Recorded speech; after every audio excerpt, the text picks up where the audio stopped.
Who would have thought the world would be so eager for my birth? I remember you, Booer, the god of wisdom, and standing beside you, the traveler. Is he all-knowing and powerful now like Greater Lord Rukkhadevata? No, I can't feel the same kind of divinity I felt from the Greater Lord. It seems that the sages didn't get the chance to infuse the divine knowledge capsules into him. But even still, he has undoubtedly become a true god now. So we're too late? The Balladeer has already become a god? The Balladeer. A long bygone title. When my spirit ascended to divinity, I felt as if I had existed for the same number of epochs as heaven and earth. Looking back, the existence of what once called itself Kunikazushi appears infinitely small and ugly.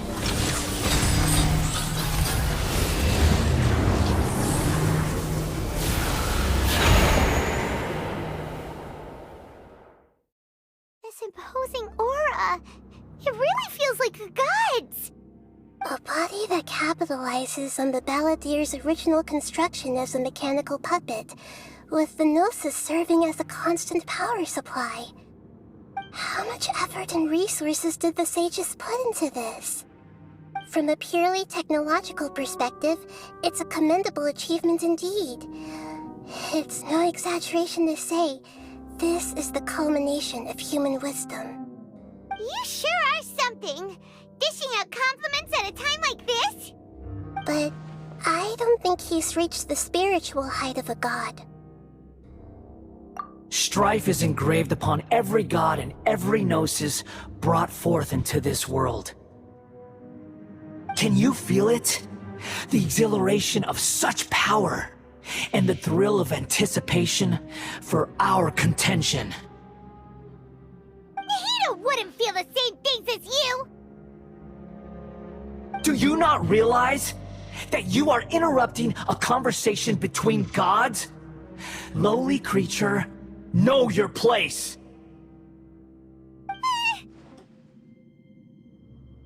The strife engraved upon a gnosis. You're talking about the Archon War. Tevat's current peace was not easily won.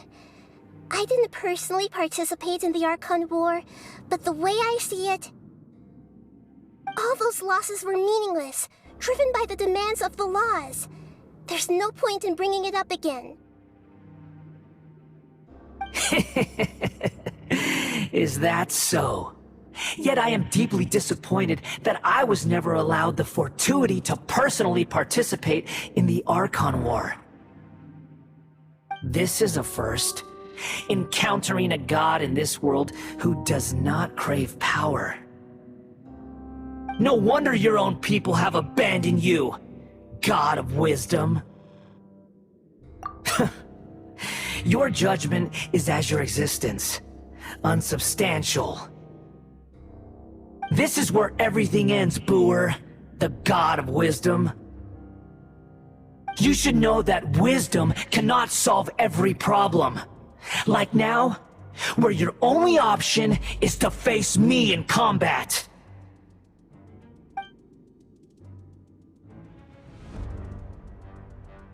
Come! Let us reenact a scene of the Archon War. Come and inaugurate my birth as a god.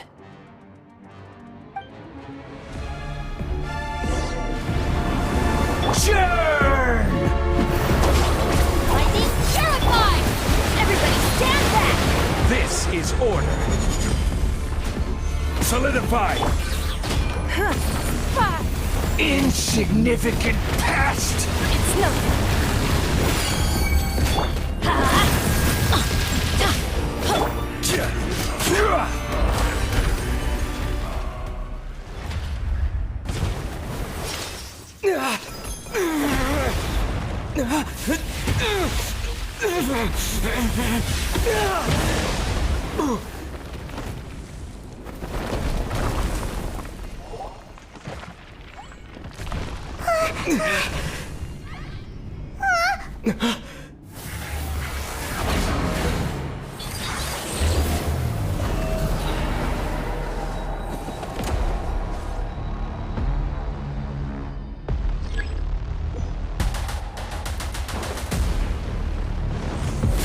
Gather!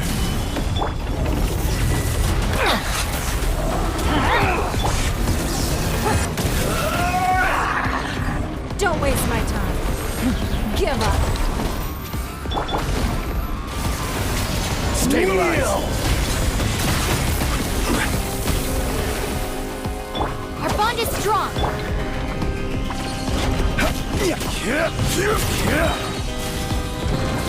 I will have order. Solidify! It's nothing. Burn to oblivion! Your life is mine.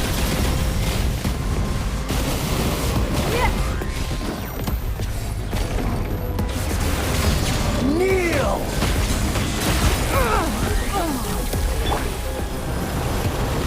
Gather!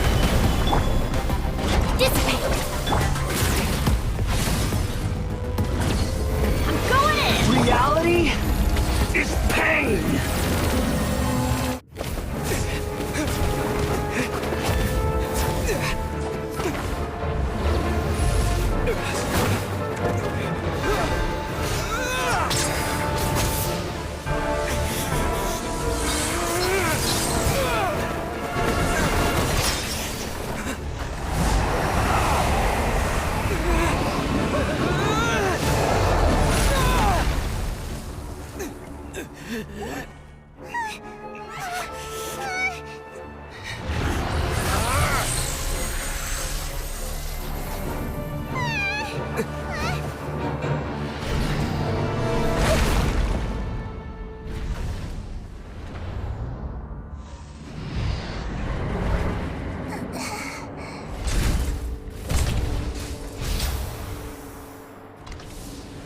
This is supposed to be a battle between gods, yet you choose to hide behind a mortal.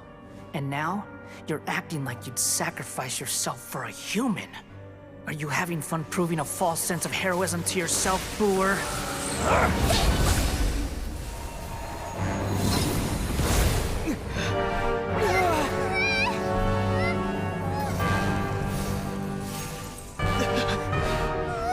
The data collection is almost complete. Do you even know how many times you've tried to take my gnosis from me?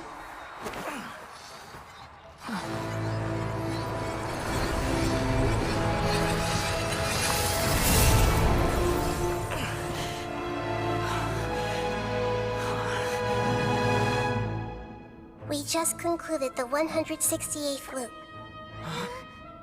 Did you know that in the effort to create you, the people of Sumeru were forced to live through the exact same number of Sub-Zerus festivals and samsara cycles? The power of dreams. When did you use it on me?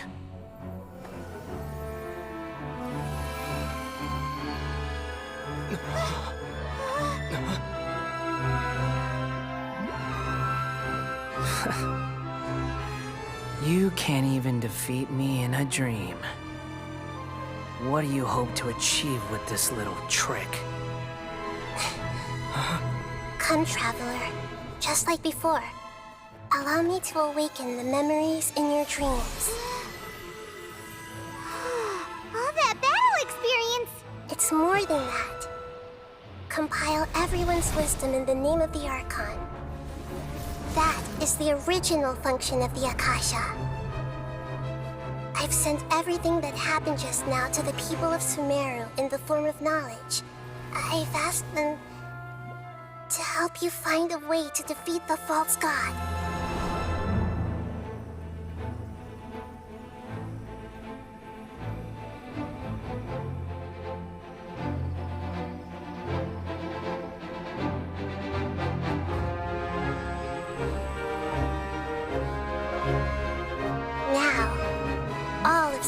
God's wisdom is at your disposal. Meaningless tricks won't save you.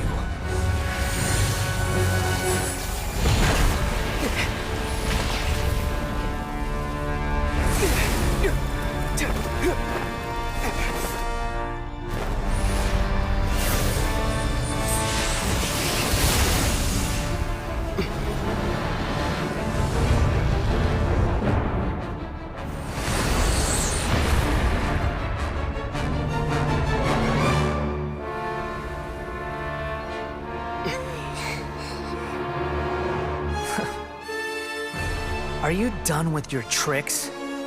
Can I finally take this as a real battle between gods? I'll leave this to you, the first sage of Boor.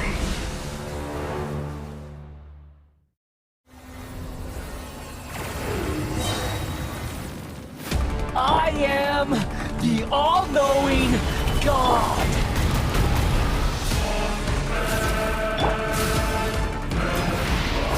Burn to oblivion!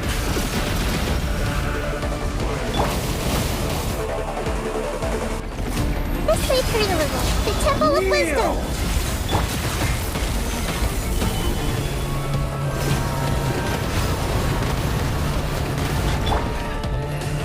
I see everything!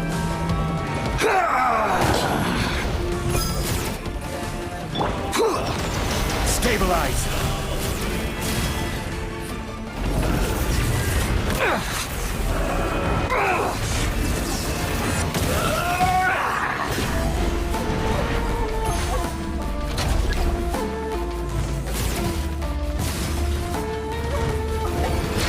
Reality is pain! Gather!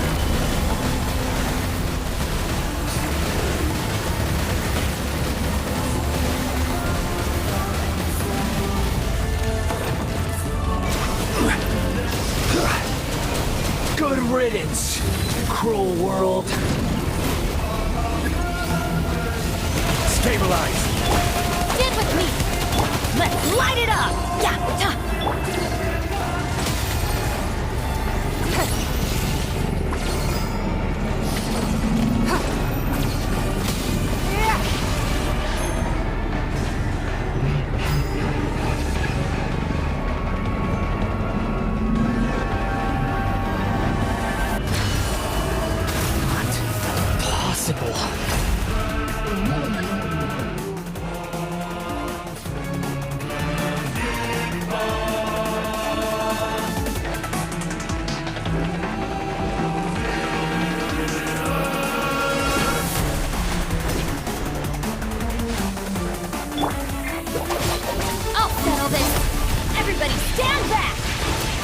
Order guide you. Gather. Make yourself a move! Don't waste my time. Submit! It's nothing.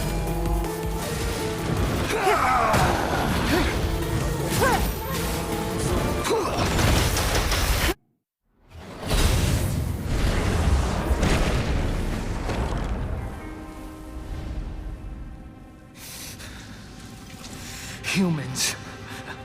Filthy humans.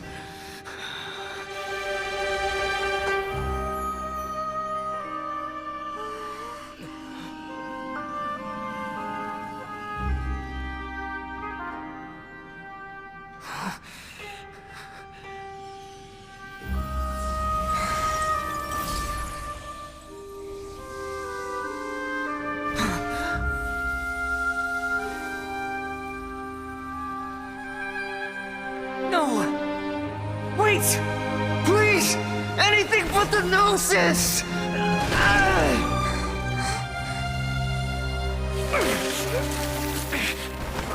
That's mine! Don't even try! I'll never go back!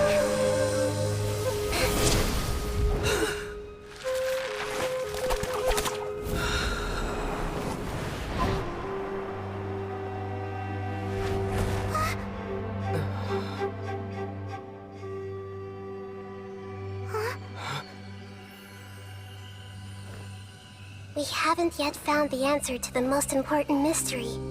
Irminsul is still waiting to be saved. With the power of another Gnosis, we may now finally understand the last memory of Greater Lord Rukkhadevata.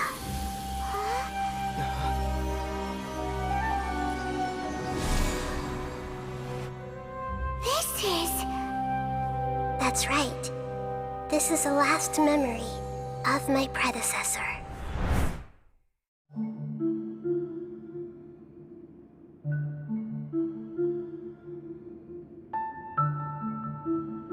Huh. This sure seems very different from what Paimon imagined. Shouldn't Irminsul be in this realm of consciousness? Yes, that is our destination. But I didn't expect the remaining consciousness of Greater Lord Rukkhadevata to be as polluted as this.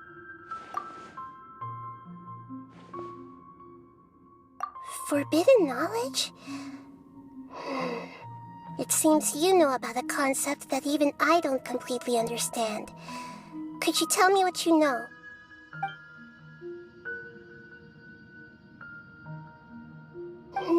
Your inference seems logical enough. Forbidden knowledge once polluted the desert thousands of years ago, but was successfully repelled thanks to King Deshret's self-sacrifice, and Greater Lord Rukkhadevata nearly exhausting her power. Then, a second instance of forbidden knowledge pollution occurred during the Conria Cataclysm 500 years ago. But I'm afraid it is much more serious this time, with Irminsul itself already in danger. So, if we're in the remaining consciousness of Greater Lord Rukkhadevata, and it's also been affected by forbidden knowledge pollution, then does that mean, in order to save us, Greater Lord Rukkhadevata? Yes. It's very possible that she sacrificed her life in the fight against forbidden knowledge. She didn't completely eradicate forbidden knowledge, but if it weren't for her actions, the pollution would have been far more rampant over these past 500 years. The way that everyone, including me, has forgotten everything about forbidden knowledge may very well be due to her restoration of Irminsul. Oh, do you feel sad, Nahida? I'm just sharing her pain. The pollution of her consciousness here is severe. There is madness, chaos, and pain all around us. Did she fight to resist the forbidden knowledge pollution in such terrible conditions, all the way up to her last breath? She even used her last remnant of lucid consciousness to leave a clue for us to follow. Yes, her words were distorted by forbidden knowledge, so that's all we could hear. But now, we have a chance to find the answer to this mystery. We can cross the polluted consciousness until we found the right path to meet with her lucid consciousness. And then, we'll let Greater Lord Rukkhadevata tell us the truth in person. Each of us need to be mindful of the state of our own consciousness while we are here. Even with the Gnosis' protection, we must always keep a clear mind. Otherwise, we could go mad at any moment. That's so scary.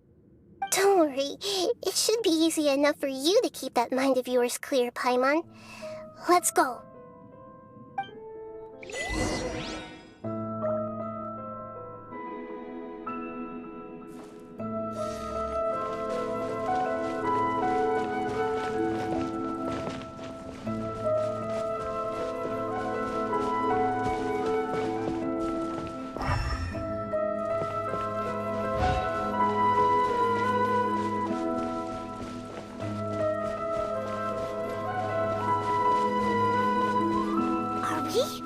In the air? And why is there a huge boat? That's the boat of consciousness, which symbolizes reason here. Its course is the direction our consciousness is traveling towards. If we lose control over our consciousness, we will fall into madness. So let's make sure the boat stays on course.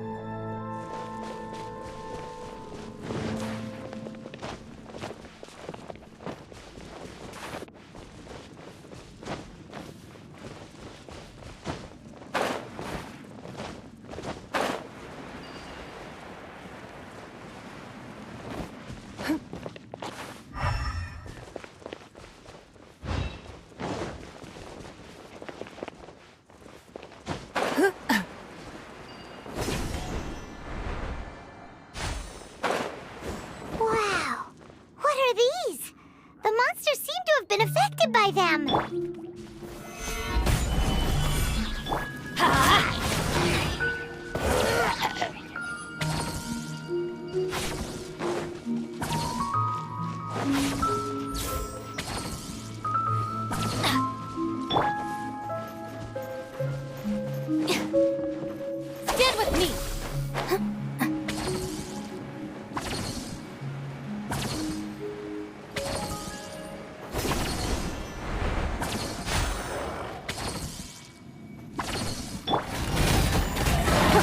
Look! A four-leaf sigil has appeared in the sky!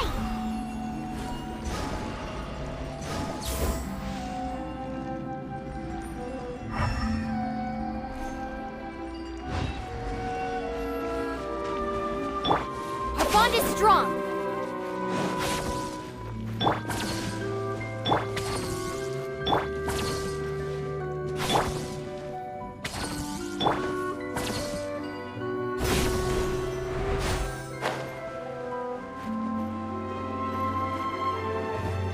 Stand with me!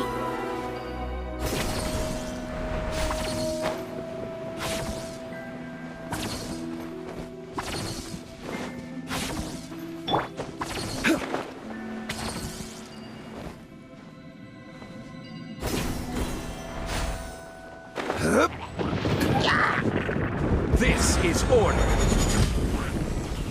Stabilize.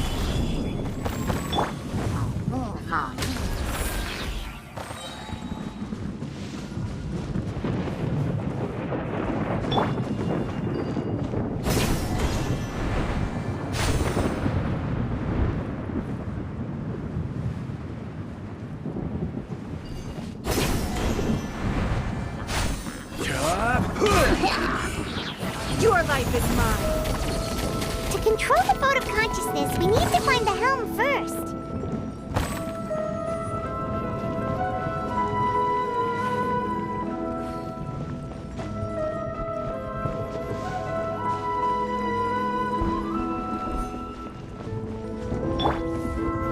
Dissipate!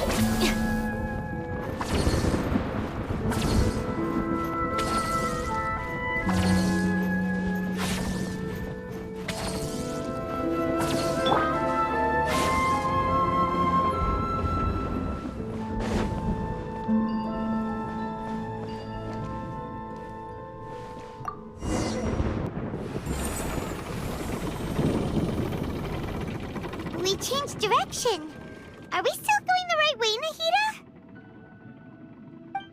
Mm-hmm. Judging from the current route, the boat of consciousness will soon take us out of here.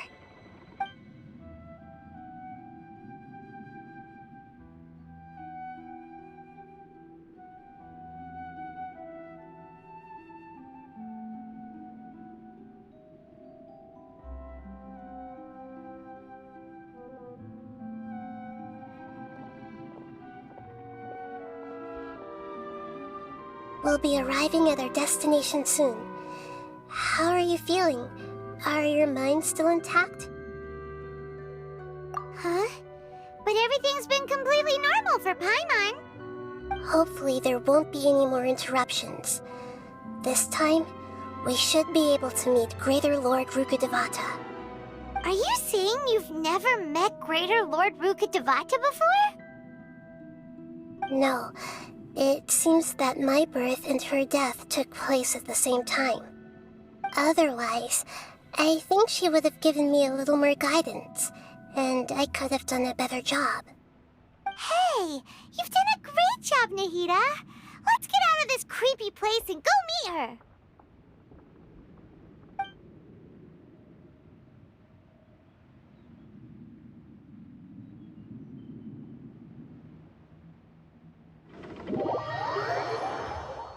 So, is this the place you were talking about?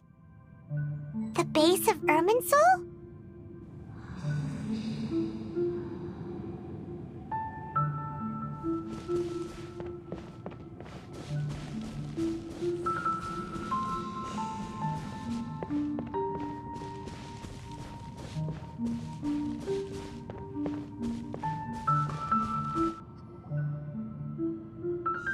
Well, this is the place.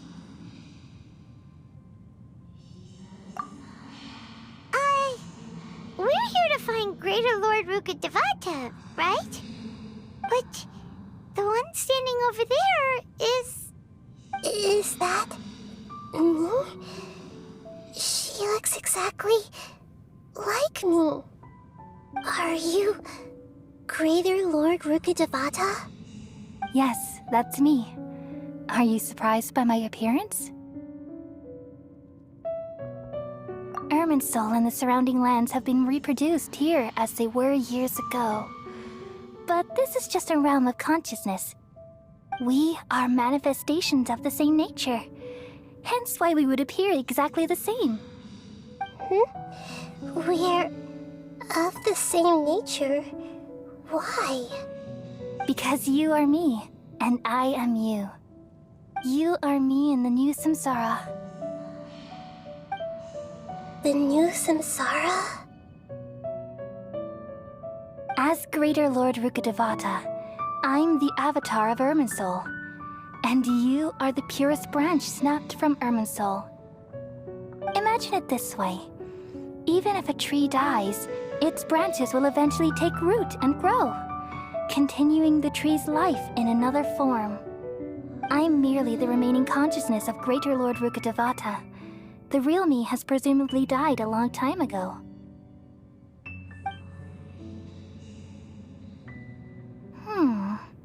Judging from your appearance, I've probably been dead for 500 years.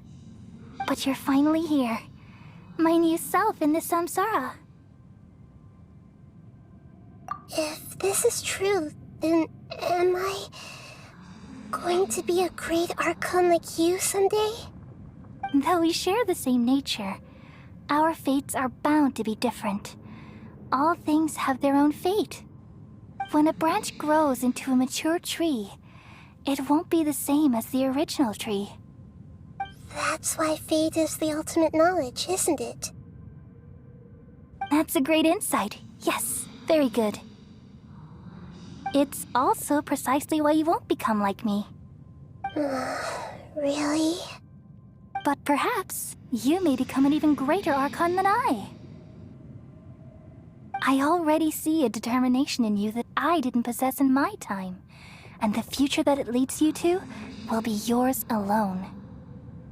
Along with the blessings from your past experiences. Don't worry. The growth of wisdom is like that of a plant. You only need to wait quietly for the flower to bloom. Come to think of it, the sages never had the faintest inkling of the meaning of wisdom. Thank you. Nothing makes me happier than discovering that the Archon I always admired was in fact myself in another fate. It's so nice to speak with you, Greater Lord Rukkhadevata. I've always wanted to meet you. The feeling is mutual. From the moment I snapped the branch off Irminsul and created you, I've also looked forward to talking with you. Could you tell me why you wanted to create me? And what exactly happened when you died? Ah, I see. You're here seeking answers, right? Everything that day, even the sky itself, changed into a color like this. At that time, the seven were all summoned to the nation of Conria. Except for me. I had a more important task to attend to. I had to protect Irminsul. The disaster occurred together with the pollution of forbidden knowledge. At that very moment, with my consciousness connected to Irminsul, I sensed something was wrong. The pain started to torment my mind. By the time I reached Irminsul, it was already displaying signs of corruption. Had I not repelled the pollution of forbidden knowledge with King Deshret thousands of years ago, I might have felt even more hopeless and lost. So what exactly is forbidden knowledge? It's a kind of knowledge that doesn't belong to this world, and a form of truth that can't be understood. It came from the very bottom of the abyss. Even I could never understand it. The world is constantly rejecting it, leading to all kinds of bad phenomena. If we allow forbidden knowledge to pollute Irminsul, I'm afraid the entirety of Teyvat could fall apart. So, there's knowledge that even the God of Wisdom can't understand?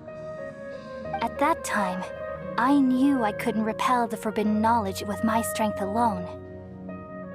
Which is why I created a device that compiled human wisdom and named it the Akasha. It's truly the world's most amazing invention. Thank you.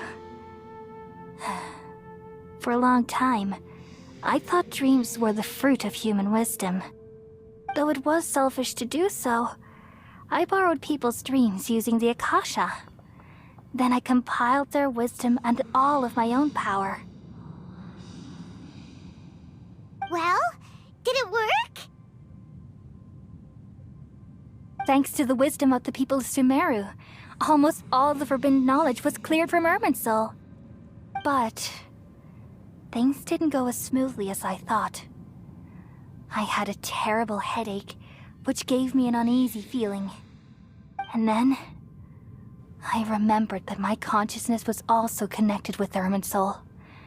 It brought me knowledge and wisdom, but vile corruption as well. From the very beginning, my existence had been polluted by the forbidden knowledge. Oh no. How could that happen? I've experienced that pain in your consciousness. It must have been a horrible experience. Yes, but my feelings weren't important. The important thing was that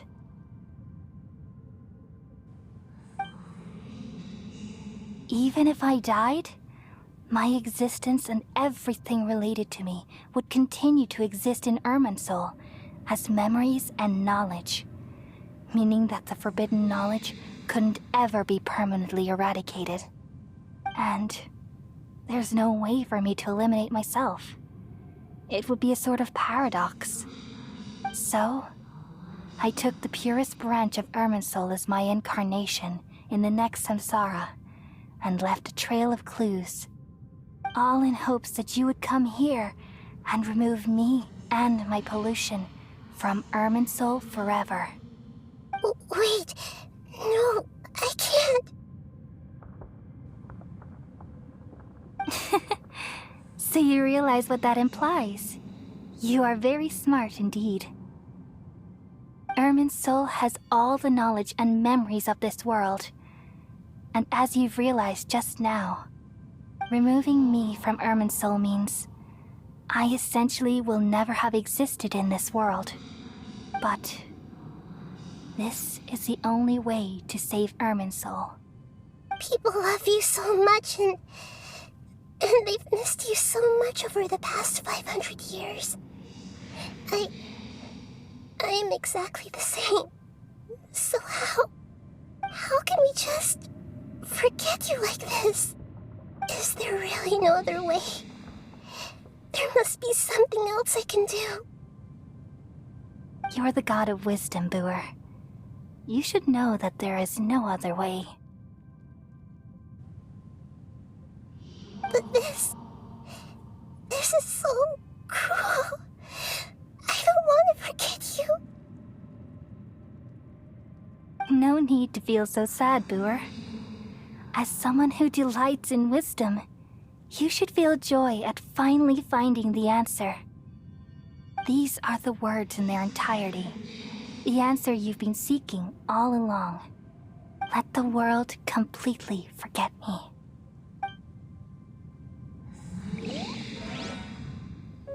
We all nestle under the great tree of wisdom, peering out to perceive the world. From the earth and from the rain, we perceive its wonders, until we become a white bird to perch atop a branch, and finally snap off the most important leaf. Once upon a time, I alone dreamed in this world. In my dreams, everybody would also dream after they fell asleep. Wild and wonderful thoughts would emerge from their minds. Some tumbled to the ground, and others floated to the sky, connecting all things in the world into one dazzling net. Among a plethora of worlds were numerous smaller worlds, all of fate, finding within the tapestry their brilliant glow. I gradually understood that these indescribable and constantly changing things are the most profound things in the world. Only they can completely repel the madness. Only dreams can awaken consciousness from the deepest darkness.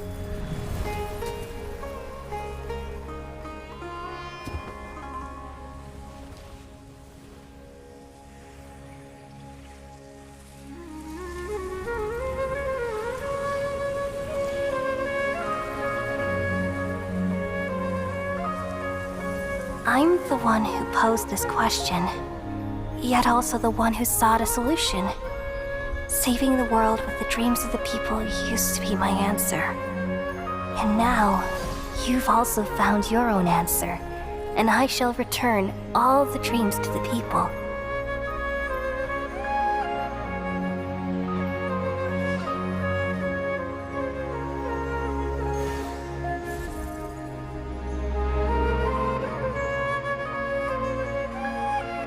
Goodbye, people of Sumeru. May you be blessed tonight with the sweetest of dreams.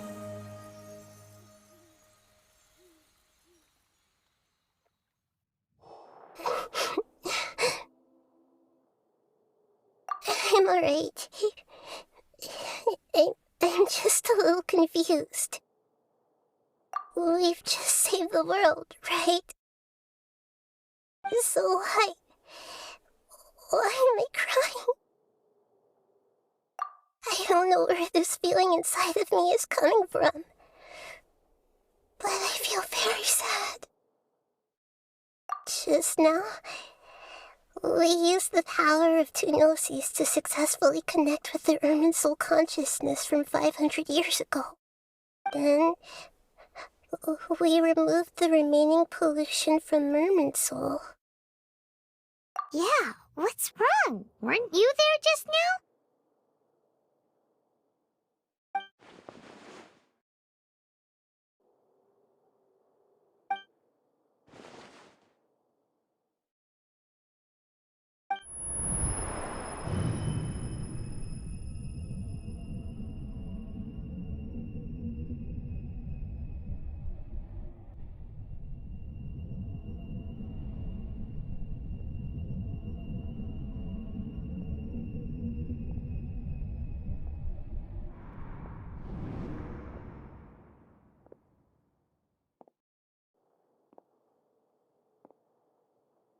Huh? That sound. Traveler! Paimon! I've been waiting here far too long. But finally I have the chance to be alone with you. All the precious time I wasted has finally paid off. The doctor! What have you done? Just a type of sound wave that can quickly put defenseless people into a dream. As I expected, it doesn't have any effect on gods. This is the only thing of interest I found among the sage's research. I thought I'd take it for a little spin. Don't worry. I know you would never forgive me if I actually killed them. I'm here to negotiate with you. Naturally, I won't do anything dangerous that could potentially damage our relationship. Negotiate with me? I heard you had already left Sumeru. Why are you here again now? I left Sumeru, but I also stayed in Sumeru. Even the God of Wisdom is restricted by the habits of cognition. How disappointing. You mean there are many different versions of you in this world? An astute guess. Even the same individual will have different cognitions at different ages. A long time ago, I made a major decision in hopes of preserving all my perspectives of how I observed the world. Observation is the first step of any experiment, but observing the current world doesn't satisfy me. It lacks an important dimension, that of time.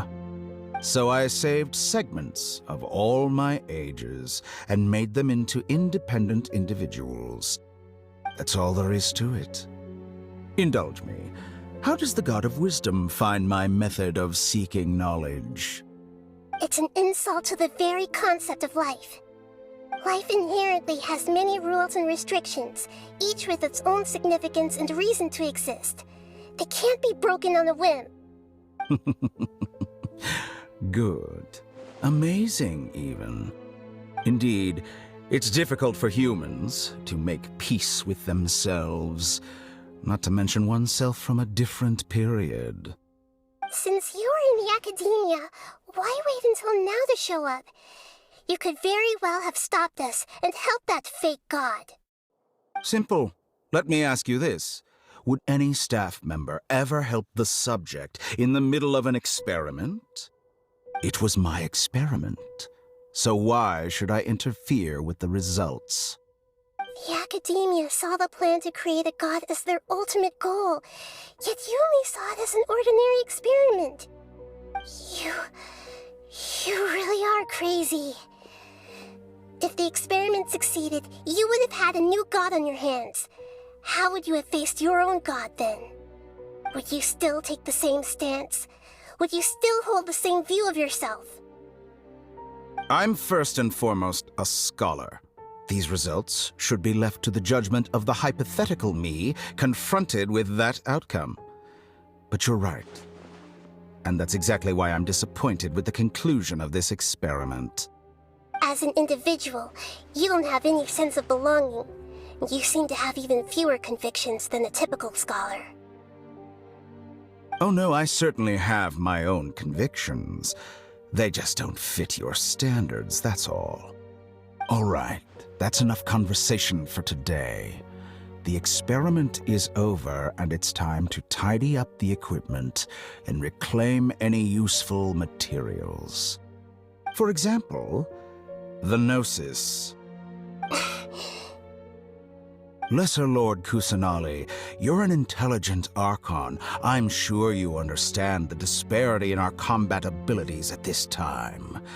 Besides, you have no way to use that electro-Gnosis in battle. Didn't you say you were here to negotiate with me? Somehow, it's starting to seem like you intend to take it by force now.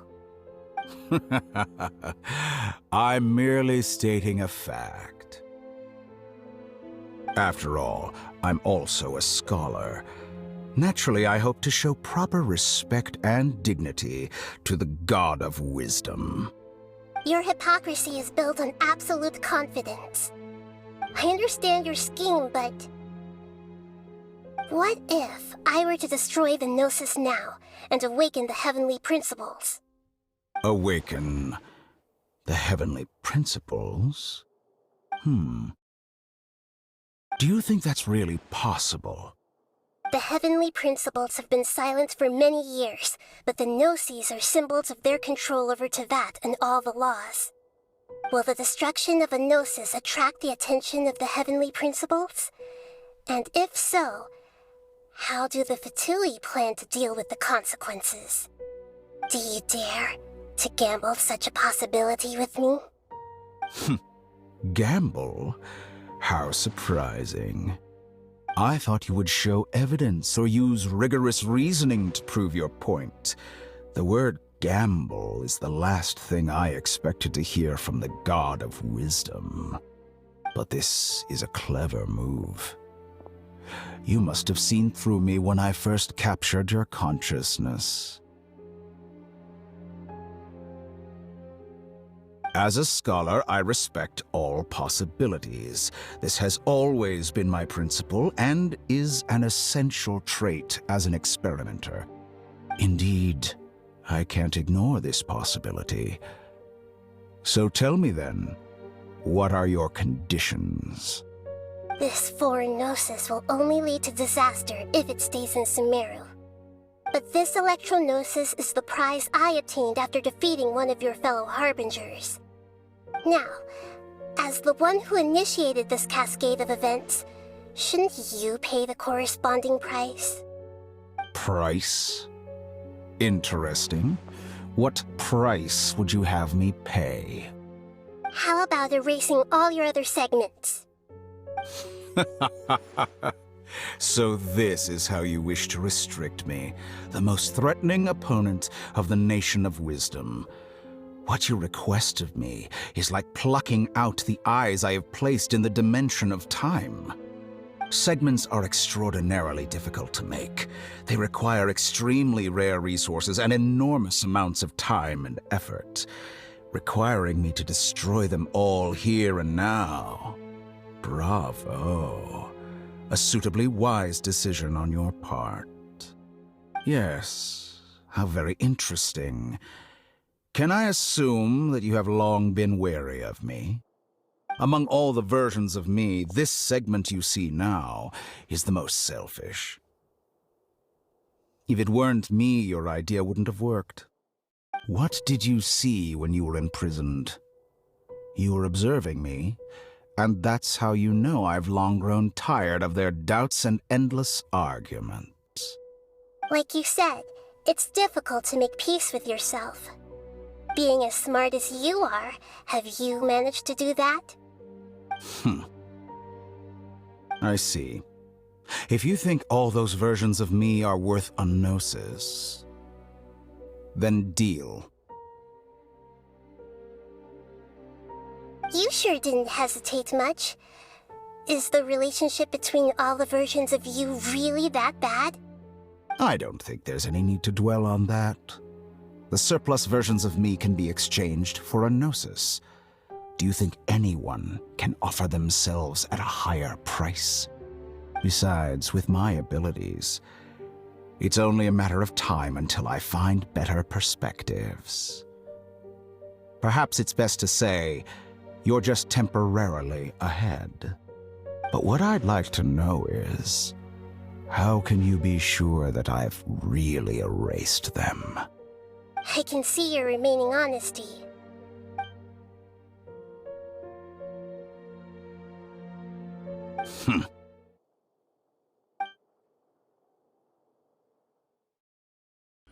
What a ridiculous decision! Sheer You can't be foolishness. serious! How could I have been so short-sighted. You think this is the end? Wait. I'll have my revenge! You'll make Good this moment riddance. count. You will regret this! Well, have you confirmed that it's complete? Here, take it. The future of Sumeru City will be in my hands alone. I will shut down the Akasha and let curiosity and the thirst for knowledge drive the realm of academics once again. There won't be any further gaps for you to exploit. It truly pains me that my academic achievements have never been appreciated in my homeland. Of course, I have no interest in being rejected by this city for a third time. Another chess piece. And where is your dendronosis? Don't be greedy, Harbinger of Snezhnaya. No, this is a different transaction. If you intend to turn off the Akasha anyway, then there's no further use for the Gnosis of Sumeru, is there? Besides, isn't it the Archon's duty to deliver what's desired of the Seeker? Oh, judging from your expression, you don't seem to find the idea very agreeable. Then let's think of it this way. Since you're the god of wisdom, how about I exchange some knowledge with you? People exchanging knowledge with the God of Wisdom is the stuff of legends. Yet here you wish to exchange knowledge for the God of Wisdom's property. Arrogant as that is, it has piqued my interest. Let me ask you, have you in all your mighty knowledge ever heard the rumor that the skies of Tevat are fake? Huh? That's the secret hidden by Irminsul concerning the truth of this world.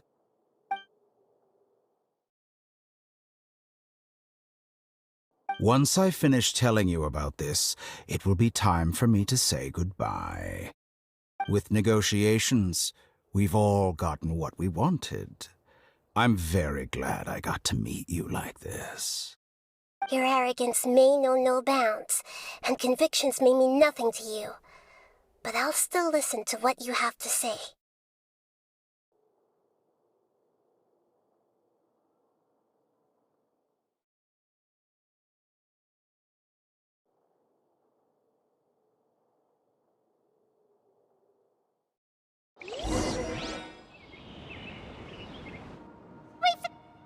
Together!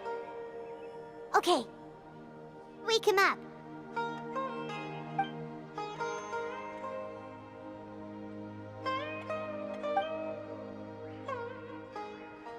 Are you awake? Kali says it's time for breakfast. Come on, get up! Good morning! How are you feeling today? Good to hear. It looks like we've recovered pretty well. Not even Tainari could stop us from going out now, right?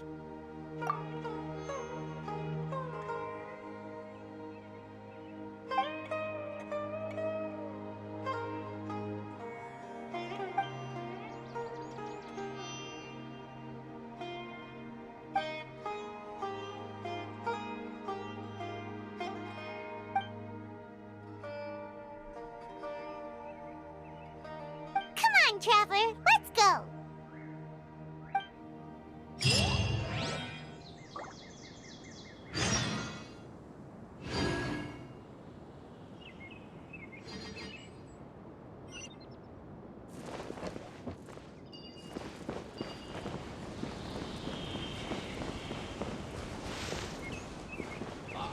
Good morning. Looks like you're awake. Yep. I prepared some breakfast today. Please have a taste. I hope you'll like it. It's nice to have you here so we can eat something yummy. Well, now that I've recovered from Alizar, I'm feeling better than ever. I can even prepare 4 or 5 meals a day now. And Paimon bets they're all delicious.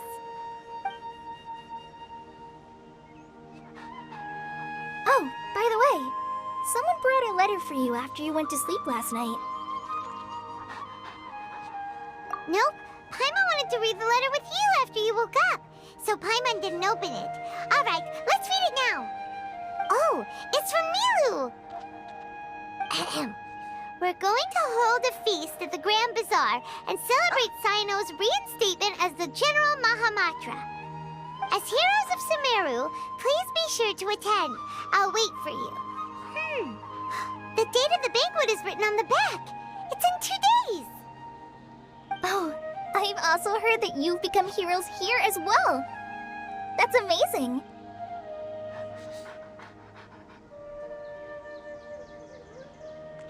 Sometimes I'm really envious of strong and confident people like you. Oh, you're embarrassing me. Anyway, let's go to the Grand Bazaar to have a look. Oh, before you leave, be sure to inform Master Tainari. Everything has been getting better lately, and my mood has been improving as well. You can come find me anytime if you need anything. You're welcome. I was just doing my duty. Remember to talk to Master Tainari before you leave.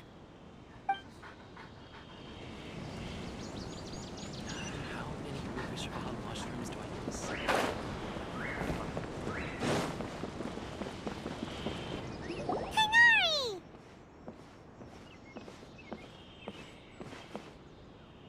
Good morning. How do you feel today? We feel much better. How about you? I'm recovering well. Thanks for asking. But from the looks of it, you seem to be already busy with work again. It's fine. I'm not that busy, really. The Elazar patients have recovered, as well as Hypatia. For now, I only need to tend to my Forest Watcher duties. It seems once Irminsul started getting better, everything else started to recover too. Yes, but there are still some residual effects. The withering is one example. Though it won't spread anymore, the existing zones won't just disappear. We forest rangers will still need to do the work. By the way, we have some good news. Sino got his position back. This news is hardly new. He had already mentioned it to me before. Huh? You mean he was already here? Why didn't he come to say hi visited once, but he was afraid of disturbing you while you were resting. He just asked me a few questions and left. Then you probably already know all about the celebration feast. Celebration feast? No, I haven't heard anything about that. Huh? But didn't Nilu say in her letter that they would celebrate Sino? He didn't tell you? Perhaps, or alternatively, he doesn't know about it either. Come to think of it, Sino doesn't seem like the type who'd enjoy a celebration feast. You and Kale are both Sino's close friends. Why don't you come to the feast with us? Kale has taken over some of my tasks these days. I don't think she'll have time for it. Not to mention me.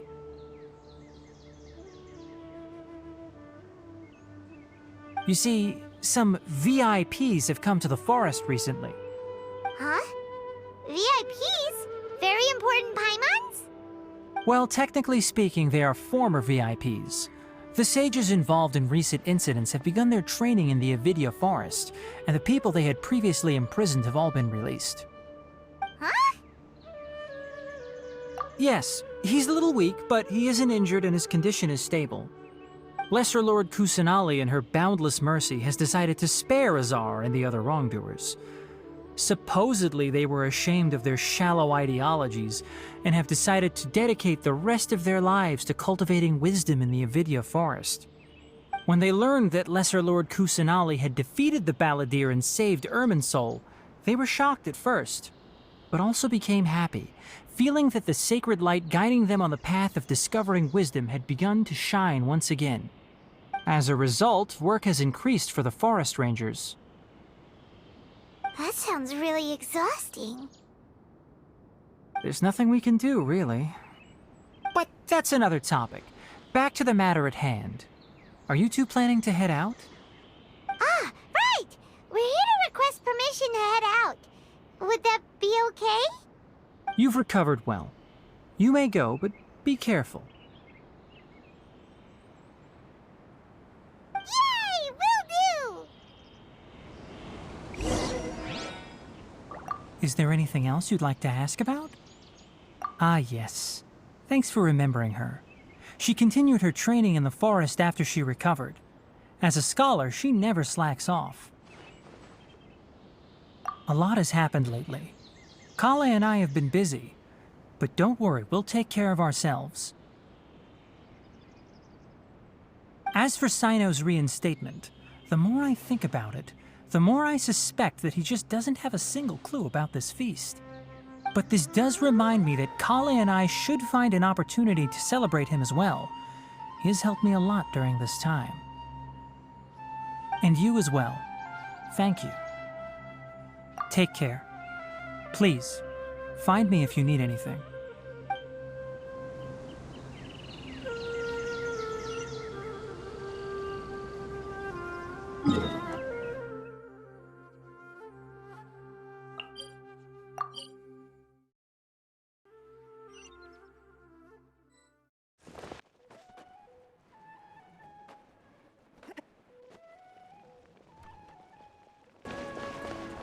Well, there won't be any problems if the feast starts at that time. Everything has already been prepared. Mr. Zubair, I finished telling things up here. Well, except for the guests. Is a simple reply really that much to ask of our guests? It's affecting our arrangements. Oh, it'll be fine. Besides, it never hurts to get things ready in advance. I was thinking the same thing. The feast will be held sooner or later, right? Hey, Nilu! Traveler, Paimon! We got your letters, so here we are! You're the best! The other guests haven't even replied yet. Huh? Are we the only ones that have arrived? Yeah, I had someone deliver letters to all of our guests. But maybe everyone is still busy with other things. Look, I get it. Sumeru is in an extremely important period of transition right now, but even if your friends are important figures, they shouldn't just ignore your request like this. Nilu is Sumeru's #1 celebrity, after all. You have no idea how happy I am to talk to people with good taste! If you consider enjoying Nilu's dances having good taste, then almost everybody has good taste. Because Paimon thinks everybody will love her performance. That's right. We all think she's amazing too. Nilu is an absolute favorite among those of us who frequent the Grand Bazaar. For Outlanders, you have a great eye. Master Zubair, let's have a vote for the most outstanding audience members next time. I think these two may win. Nonsense! It is not for us to determine the value of an audience. But indeed, we could try giving gifts to people with particularly good taste. I heard there's a device in Fontaine called a camera that can record people's appearances as pictures. Such pictures would make superb gifts. Ooh, good idea. I wonder where we can find one. I don't want you giving pictures of me to everyone. I'm satisfied just being able to perform here. There's always a lot going on at the Grand Bazaar. Yeah, and that's why I love it here. Traveler and Paimon, could you help confirm if the letters were actually delivered? If for some reason they didn't receive the letters, then please tell everyone that there will be a feast here. Yeah, we can also check out how everything in Sumeru is going now. When I wrote the letters, I heard that Dia was in Port Ormos, and Alhaitham was at the Academia. As for Sino, we've only heard that he appears at the Academia from time to time. I'm not too sure about Ramon's whereabouts. My guess is that he's with Dia. As for Dunyarzad, I just hope she's feeling better. I sent her a letter, but I was afraid of disturbing her. If you have time, please ask about her for me. Okay, got it. Let's go, Traveler.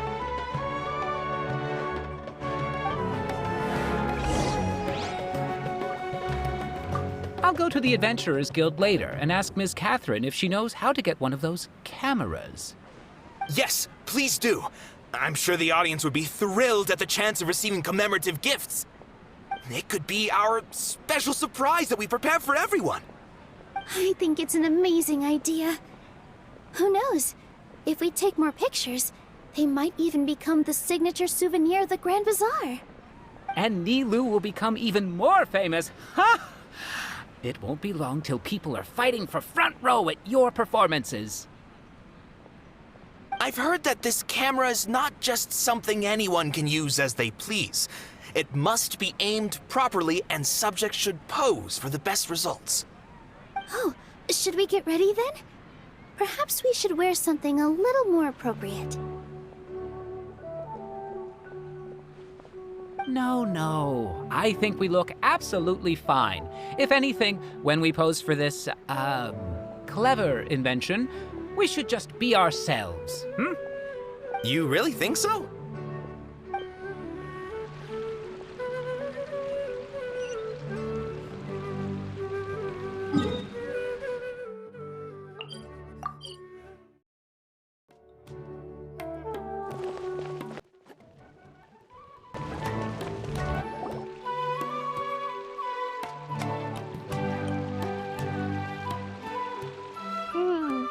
We haven't seen Alhaitham anywhere.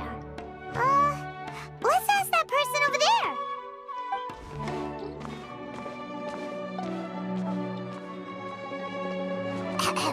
Hey there, have you seen Alhaitham around? Yes, it seems Scribe Alhaitham has gone to the House of Dana. You should be able to find him there. But you're already the second group of people I've seen looking for him today. He must be quite the busy man. Oh? Who else was looking for him? Mr. Cave was just here asking about him. You wouldn't believe how terrible their relationship is. And now you two are here. Don't tell me everyone's here looking for gossip about the sages. No way. We're strictly here on business. Ah, I see. Sorry, I thought maybe everyone's as interested in rumors about the sages as I am.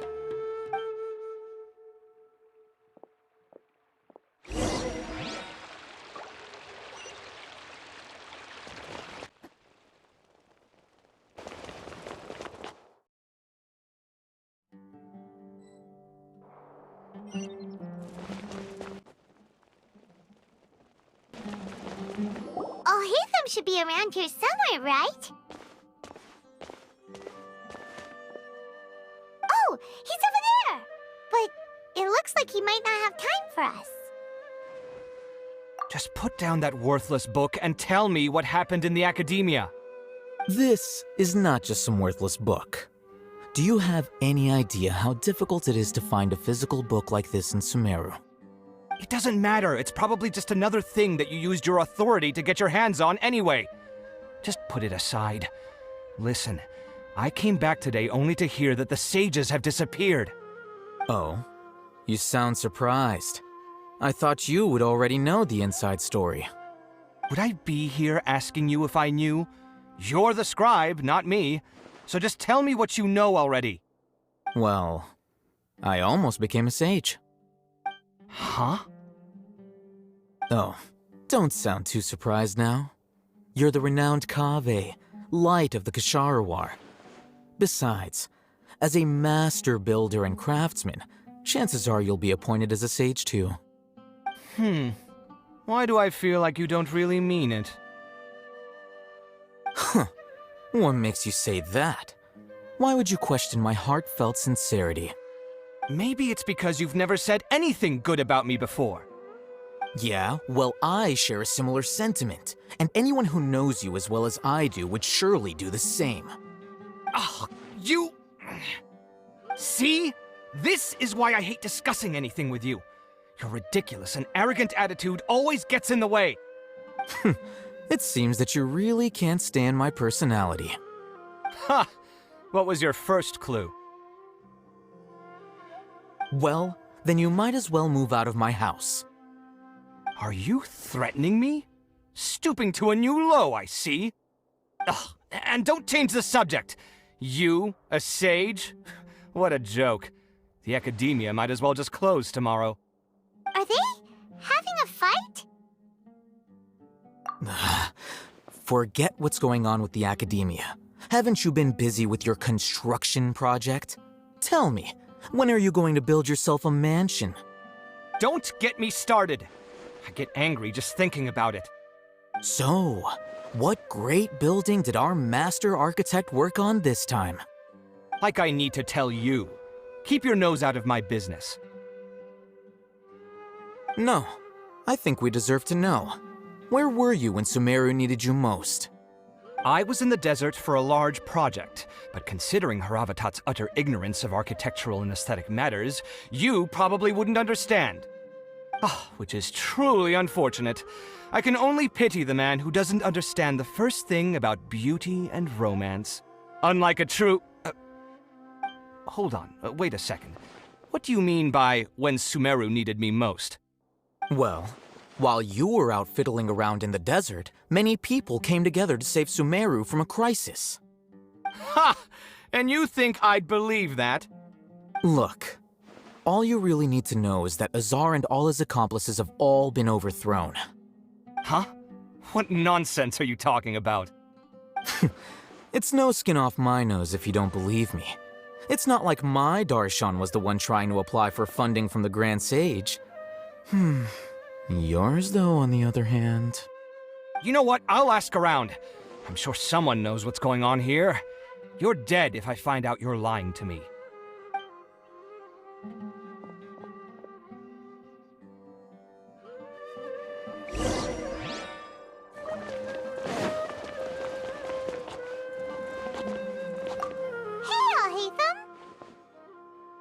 Oh, it's you two.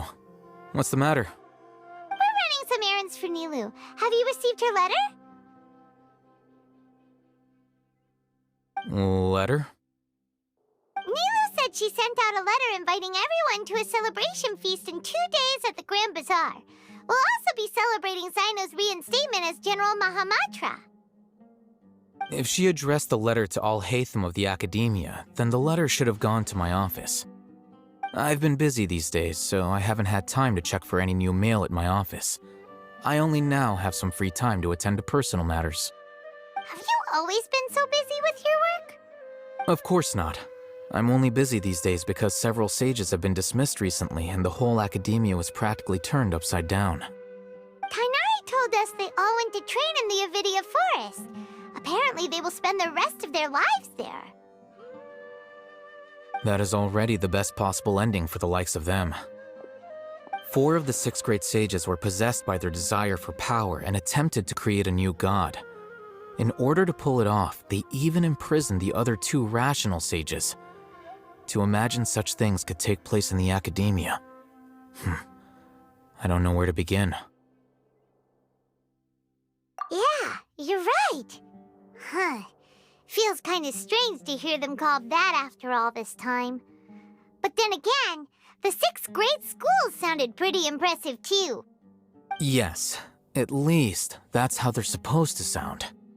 It's said that when the academia was first founded, the Dendro Archon herself established the 6 great schools, each representing one of the 6 different types of wisdom. Numerous Darshans have sprung up and faded. Only the 6 Darshans attaching themselves to the 6 great schools have stood the test of time and obtained permanent seats in the academia. Now, the 6 Darshans are nearly synonymous with the 6 great schools, and the leaders selected for the schools are the 6 great sages. Among the 6 great sages, there is one central leader, the Grand Sage. Unfortunately, only the sages from Vahumana and Amorta remain now. They were imprisoned for opposing Azar and were only rescued after Azar's downfall. So who's managing things in the other 4 schools now? Do they need to find someone new? Yes. Normally, new sages are selected based on a strict set of criteria. Oh, didn't you just say something about becoming a sage? If they pick you, then we'd have a huge connection in Sumeru. Yes, about that. You didn't let me finish my sentence. The person in charge of personnel affairs nominated me to be the Grand Sage in place of Azar and help Lesser Lord Kusanali manage the academia. But I refused. Huh?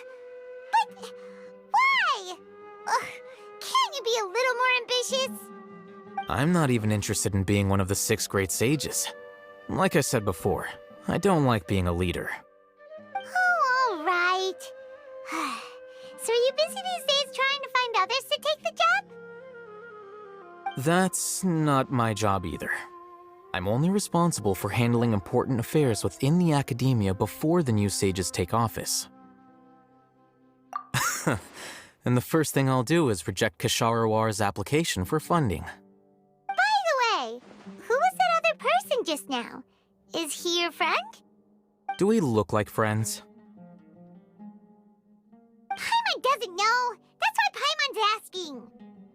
His name is Kaveh, my roommate. You could say he's the representative for Ksharawar scholars. Which is exactly why he always has so many problems.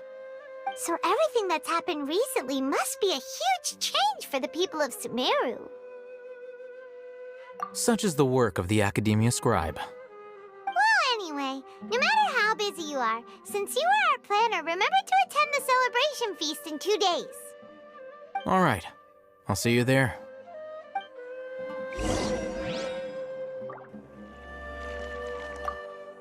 The House of Dana is the last quiet place in the whole academia now. I was originally planning to stay here a little longer, but there's a chance that Kaveh might show up again. Tuh, what a nuisance. I'd better go somewhere else.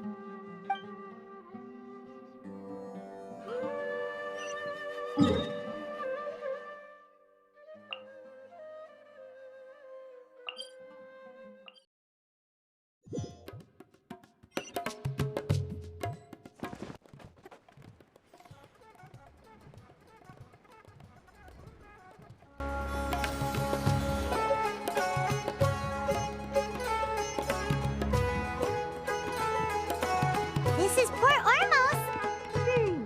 Now where could...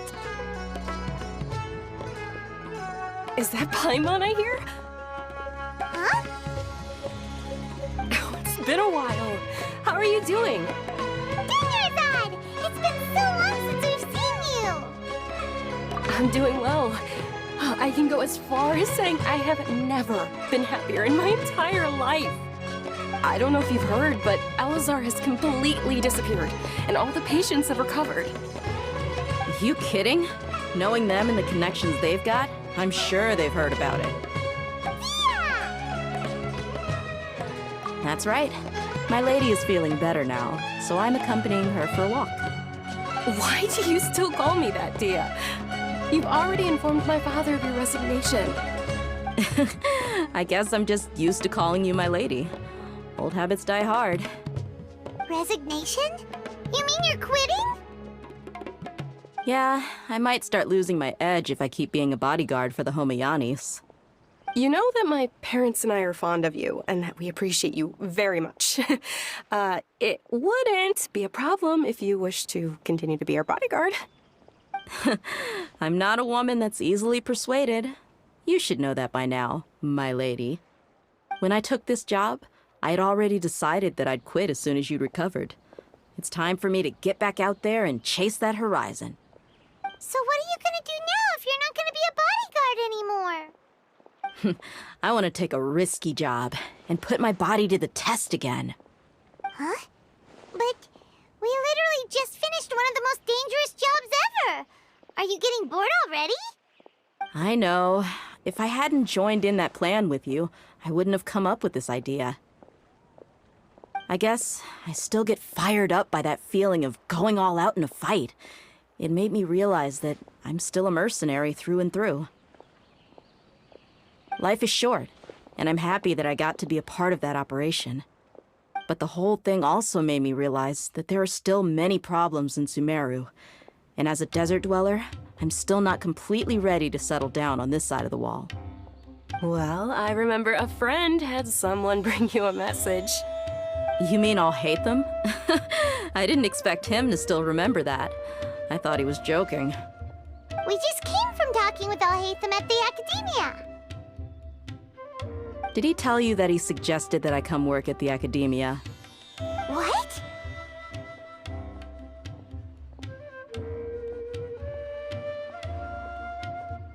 I heard that Azar and his cronies fell from power, and Al-Haytham told me that now was a good time to find a job in the Academia, but only if I wanted to. Whoa.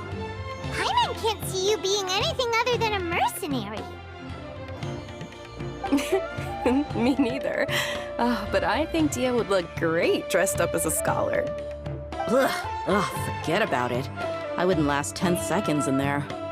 Al-Haytham probably just liked the way I worked and knew I'm good in a fight, so he suggested I find some work in the Academia. But you know, if you take him up on the offer, Sino might actually agree and let you become a Matra. Because you're super amazing! The Matra have all the talent they need as long as they have Sino. I prefer to be free to live however I choose. In fact, I chose this job from the very start because I knew it'd be right up my alley. Even if being a mercenary means facing all kinds of danger. A lion has to return to the wild sooner or later. If anything, being your bodyguard has been unfamiliar territory for me. I don't want to see you go, but I'll respect your decision.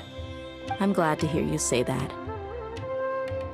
Come on, no need for the sad face. It's not like we'll never meet again. Once the whole Dendro Archon thing is settled, everything in Sumeru will take a turn for the better. That makes me happy too. But a peaceful society will probably mean less demand for mercenaries like me. Before long, we'll be a dying breed. So I'd better get to work while I still can. Huh? But wait a second! You make it sound like you're leaving now! Well, no, not yet at least. I promised my lady I'd stick around until next week. So, have you been in Port Ormos this entire time? We were wondering if you had received a letter from Nilu. Oh, did Nilu write to us? She heard that you were seen in Port Ormos, so she sent the letter here. Huh. It was probably sent to the inn that we're staying at. My lady has been very energetic lately and keeps taking me on hikes, staying out even into the night.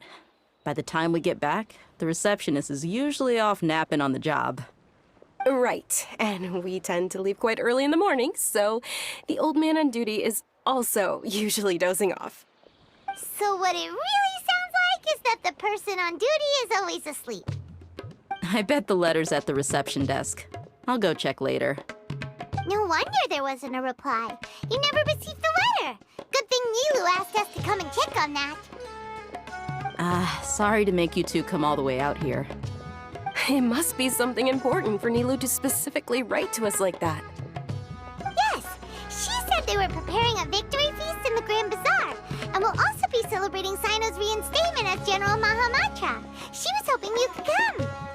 Great! I'll be sure to attend. Count me in too. But is there some sort of dress code or anything for the feast? Can I just show up looking like this? Since it's being organized by Nilu, I don't think she'll be too picky about that. If anything, I think she wants to see us as our most natural selves. All right, then this is how I'll show up. The feast will be held in 2 days, so don't forget. Sure. Thank you so much for letting us know. We'll see you there.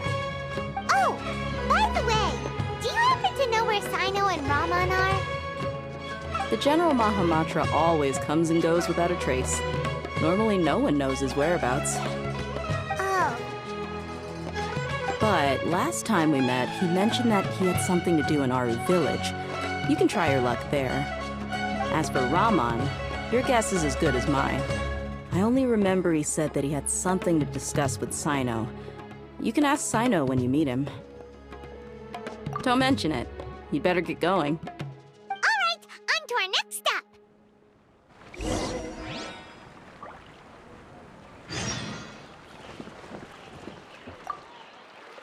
After recovering from Elazar, everything seems so different to me. When I look at the scenery I visited before, it has a completely different feeling. Yeah. You need to be stronger than an ox to take life by the horns. I think I've heard you say something like that before. But today, I finally understand what you mean. Is there any place you'd like to go? I can accompany you. I've got time. What if I tell you that I want to go to the desert? Fine by me. If we go to the desert, I can introduce you to my friends there.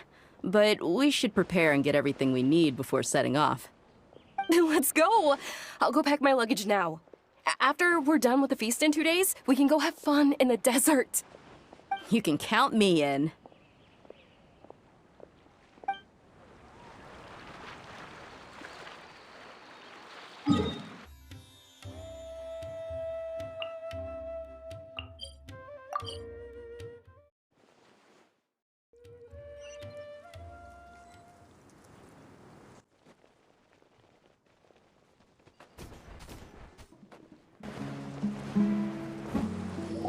It's been a while since we last visited Aru village. Ah, there's Sino!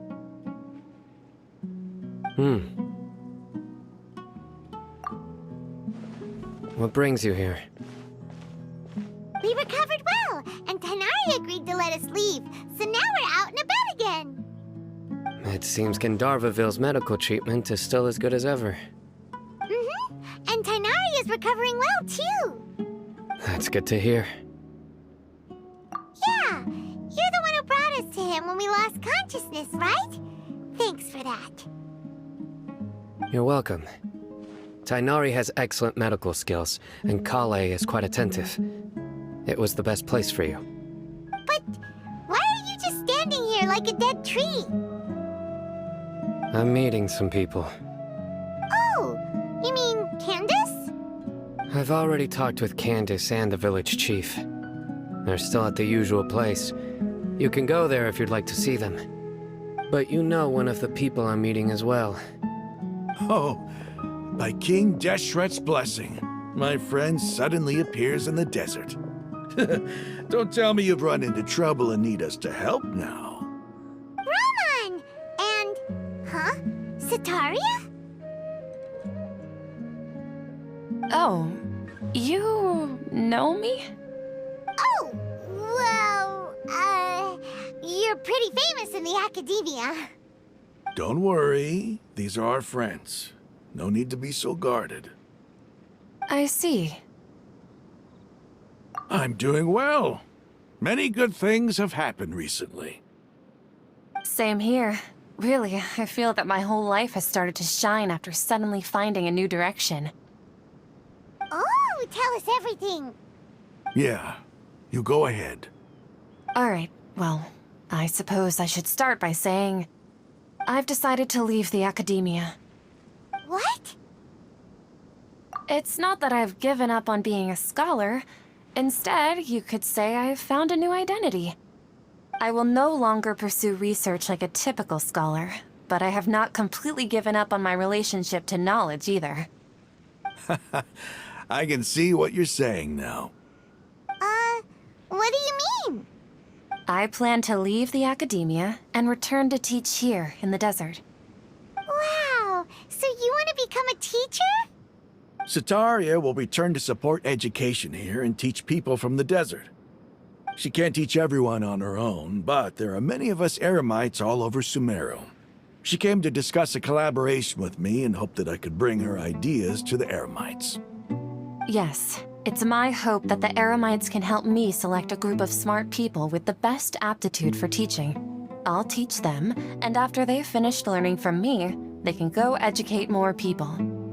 That is the true meaning of education and the spreading of knowledge. The people of King Deshret suffer from sandstorms, exile, and ignorance.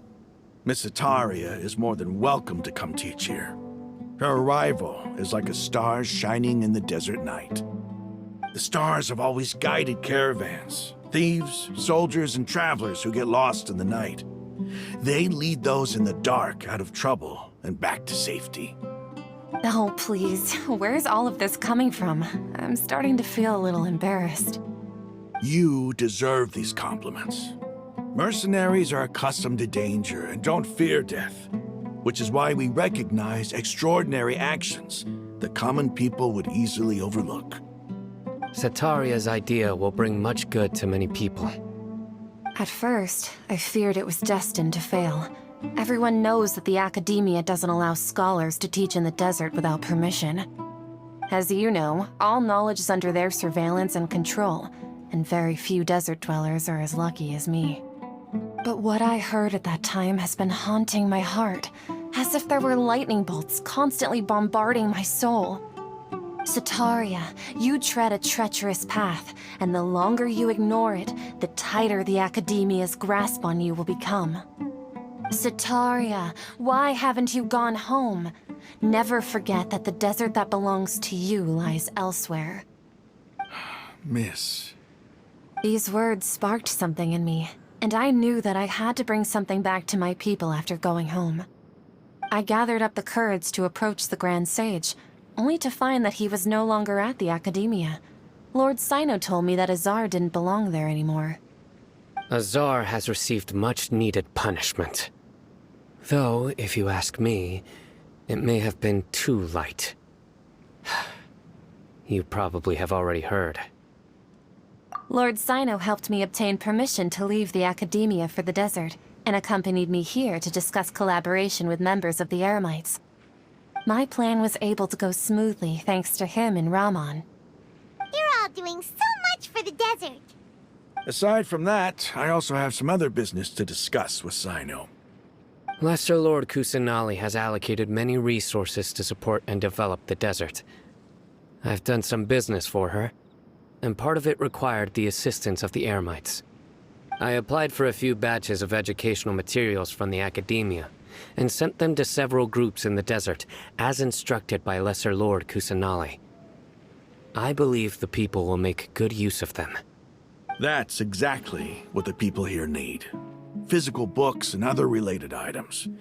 If it weren't for Sino and Lesser Lord Kusanali, I'm afraid we'd never be able to get our hands on them. Apart from this, the academia is also recruiting scholars that are willing to teach in the desert. I'll let you and Sataria know as soon as I have any more news. We must be persistent about this, and maintain these resources to ensure long-term effectiveness. This is the first time in hundreds of years we've had a glimmer of hope. I think this may be the turning point for the desert. Remember these words. Here lies our faithful priest, Kasala. His wisdom is a miracle among the people, deserving of high praise and admiration. I hope people with wisdom like that priest will rise again among the desert dwellers. Then we'll once again see the wisdom and glory that once shook the world. Enough about us. Are you here to discuss some business too? No, not at all. We're actually here on behalf of Nilu. Nilu wanted to write to everyone, but she wasn't sure where the letters should be sent, so she asked us to come find everyone personally. A celebration feast will be held in 2 days at the Grand Bazaar. She hopes that all of you will be able to attend. At the feast, we'll also be celebrating Sino's reinstatement as General Mahamatra. Although, judging from your appearance, it seems you've already been reinstated. Paimon thought you would only start working for the Academia after the feast. Celebration? Feast? It's the first I've heard of it. Tighnari was right. He really didn't know. This feast is for you, Sino.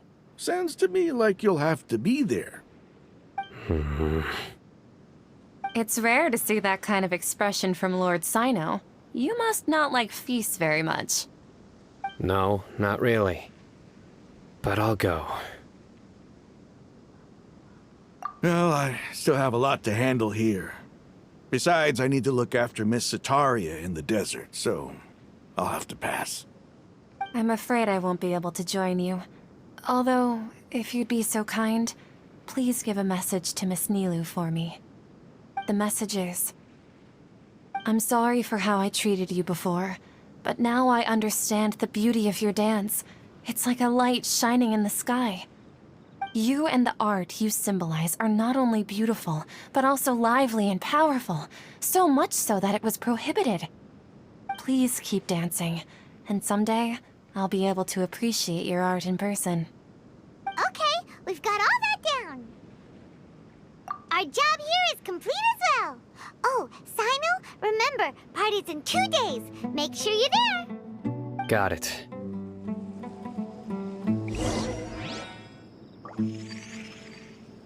Today's the big day. Let's go to the Grand Bazaar and see how the celebration's coming along.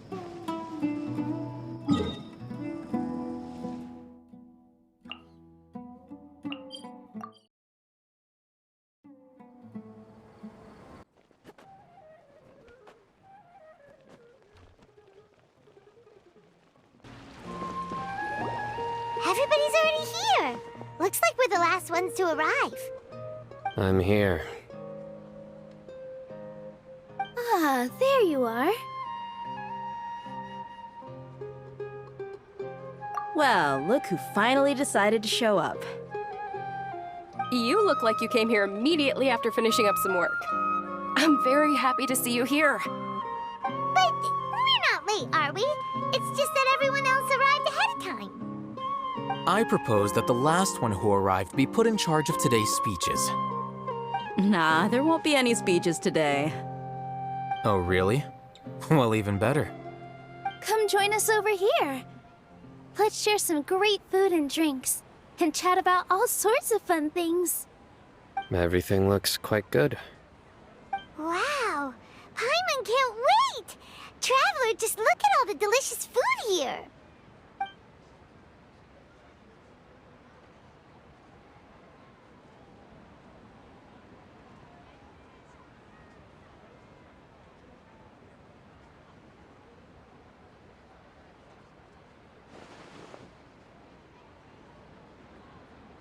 Whoa! It's so delicious! Oh, this grilled meat tastes amazing! The food was specially prepared for you by everyone in the Grand Bazaar. And we have gifts that were sent by the residents of Sumeru City when they heard we were holding a feast.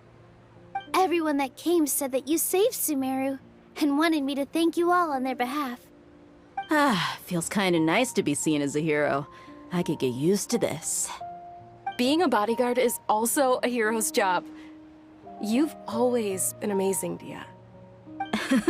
My lady sure has a way with words. Thanks. I'm glad to hear it. And I'm happy to meet everyone that participated in the great plan. Don't mention it. Come to think of it, we've really done something impressive together. It's unbelievable. We owe it to our abilities. And luck. Really? Why do I remember everybody thinking that luck was against us and feeling like we hardly had a chance of succeeding? That's how I remember it too. It's luck that brought us together, and it was luck that let us form a team. Then, it took even more luck for us to formulate a plan and implement it successfully. Moreover, judging from the results, everything worked out well. Yeah, everyone gave it their all when it mattered most. It was almost like a performance. We took the stage and put on our best show. Everyone played their part, and thanks to everyone's efforts, the performance was a great success. So, would you say we're good actors too? It's such a blessing that Lesser Lord Kusanali was able to return to power at the Academia. Yes! Even after being abandoned and neglected so many times, she's finally returned. Uh-huh. Lesser Lord Kusanali once used all her power in a great disaster, which resulted in her losing all her wisdom and memories of the past. The Academia basically abandoned her because of it. This should be something everybody should remember. Huh? You look surprised. I didn't say anything wrong, did I? No, everything you said is correct. That's good. Something wrong?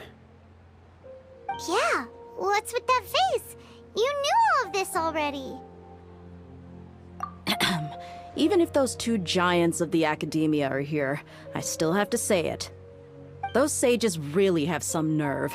500 years ago, Lesser Lord Kusanali used all her power for the people of Sumeru, and what did they do in return?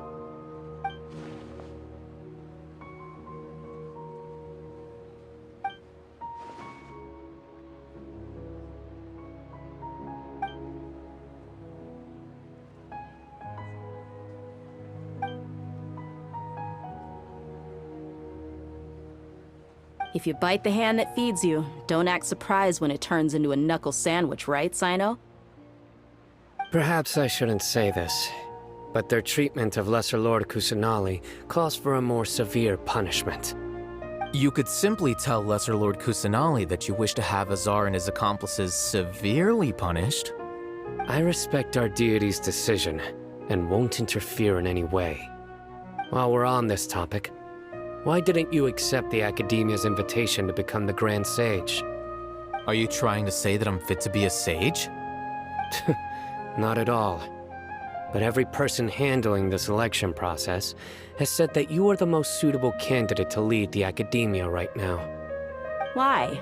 Because he dethroned Azar from power? Could you try to put it another way? This is a good thing, yet you're making it sound like I overthrew Azar for my own personal gain. But seriously though, I always wondered if you had some personal motives behind it. I did have my own motive, but it had nothing to do with being a sage. If the rules of our nation were suddenly cast by the wayside, then it wouldn't be long until chaos ensued. I had no intention of letting their dreams disrupt my life. By that, you mean your life working as the Academia's scribe? Precisely. Wait, is that all? So, that's the only reason why you joined us and came up with all those plans? It's reason enough. You've certainly got quite the personality. You flatter me. All right then. How about you? You've already resumed work as the General Mahamatra, right? That's right. Will you be happy with that life? It's not about being happy. There are merely a lot of things that I must do. Even so, keep your spirits up and try to be happy, okay? And try to smile more every day, just like I'm doing now. Thank you. I'll keep that in mind. I seldom participate in such lively gatherings. but the atmosphere here is quite good. No. This gathering today has a unique meaning. The Grand Bazaar is lively because the people here feel happiness from the bottom of their hearts, unlike the farces at the Academia. That happiness is an emotion that'll be forever alien to those bookworms who have driven themselves insane by studying. I seem to have taken both keys when I left the house. Oh well.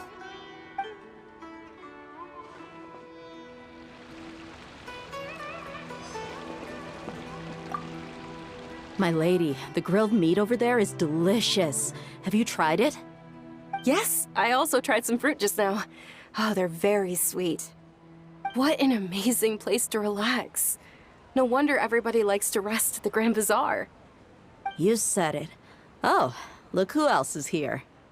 Hello! Oh, I'm so happy Nilou invited everybody. Oh, now I have the chance to meet all the heroes.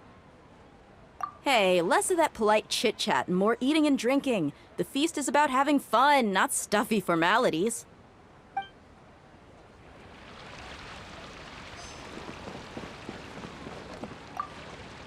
The atmosphere here is good, and everything is delicious.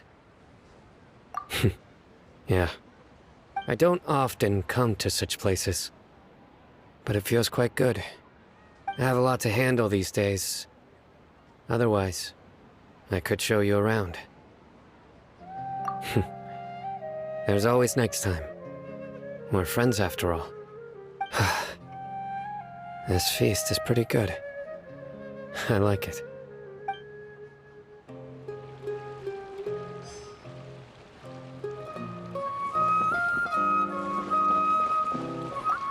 Ah, there you are, traveler. Well, how is it? Are you enjoying the feast today? If there's anything you're unhappy with, just let me know. I'll be sure to take note of it. That's good. It's the first time I've ever invited so many exceptional people to one place. I was a little nervous myself. You see, every guest here is quite extraordinary. It's unbelievable that we've got everyone together here. Almost like a fairy tale. Make sure you live it up tonight. I'll be happy as long as you're enjoying yourselves.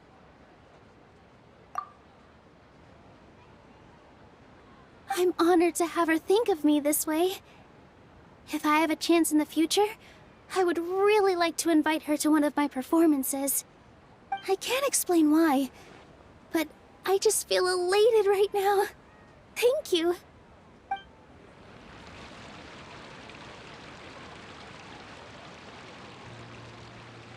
Hey, what's wrong? Your head is starting to droop. Hey, you can't just fall asleep here. Paimon will go find something delicious for you to eat. You'll wake up once you've put something yummy in your tummy. Of course, just wait here for Paimon.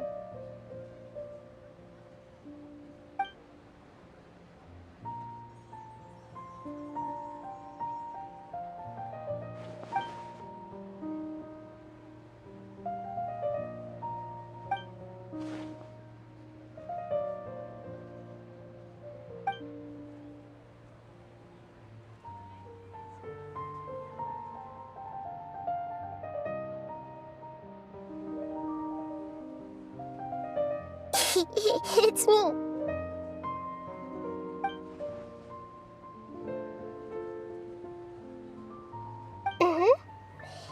You may blame me for being a bit too self-indulgent. I was thinking about talking with you, and the next thing I knew, I had made a connection with you. The connection between us is amazing. It's like flora and the fence it grows upon.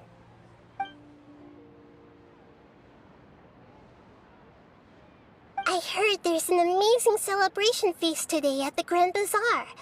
I wanted to have a look for myself, so I snuck in. Lately, I've been so busy dealing with all the fallout from recent events, so I really haven't had any free time. Although you've already helped me with a lot, there's still one more thing I hope you can help me with.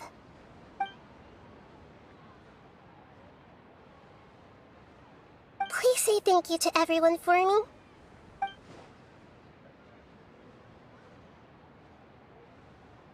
Oh, is it not convenient for you to do that for me?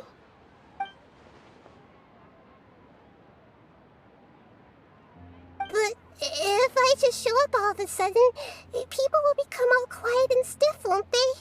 What if I end up scaring them and ruining this wonderful feast?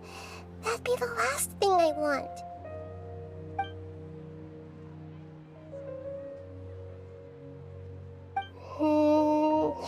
Let me think about it. Okay.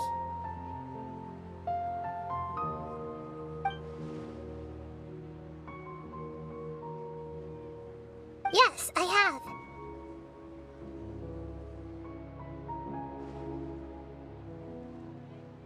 You said I should go thank everyone as myself, right? So... I've decided to borrow your body for the time being. Please don't blame me. The flora also climbs up to the fence to get closer to the sky.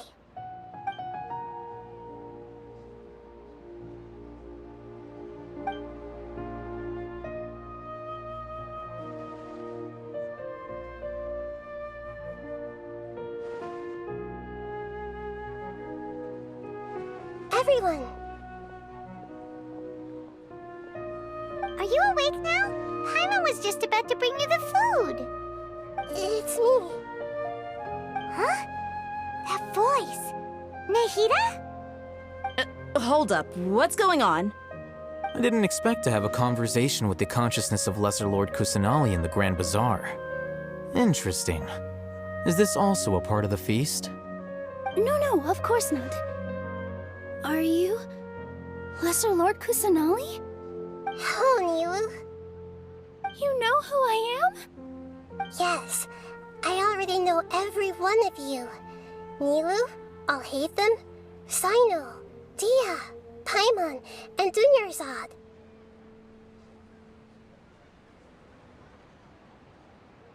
Lesser Lord Kusanali?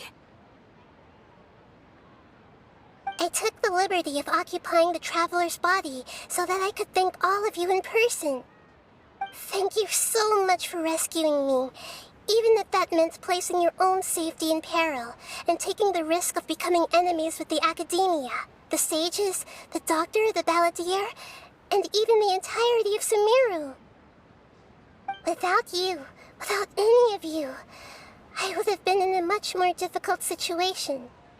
Had you not helped me to resolve the crisis, not only I, but Sumeru and even the entirety of Teyvat would have suffered great misfortune. People refer to you as the heroes who managed to rescue a god. I'm quite fond of this name. It not only explains your identities, but also bears witness to your relationship with me. Please, allow me to present to you my most sincere gratitude. Lesser Lord Kusanali, you have done so much for Sumeru, and I didn't even have a chance to do anything for you. You don't have to do this. Dunyarzad, the suffering you endured during your illness is also proof of you being with me and praying for me. Thank you. You don't need to be so ceremonious. It's always been my duty to protect you. This is how the relationship between the Academia and Dendro Archon should be. We just did what was necessary and set things back on the right path. You're an Archon, but you act so humble. You really don't need to be so polite with us. I'm honored to have been able to take part in this plan. I hoped you liked the dance I dedicated to you. Thank you, all of you. Thank you so much.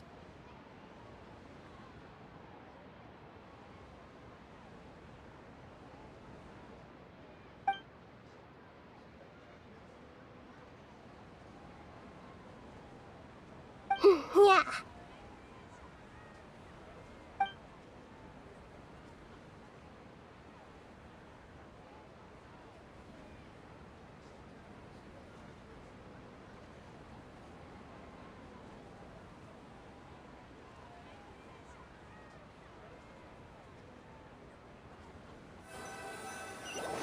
Are you awake? Did you rest well? After Nahida left, you ate a lot of food. You've become a glutton. That just means you still have a lot to learn from Master Paimon, the Sage of Gluttony! Alright, since you're awake now, should we go and have a chat with Nahida? She should be in the academia right about now. If you have any questions, now's your chance to ask.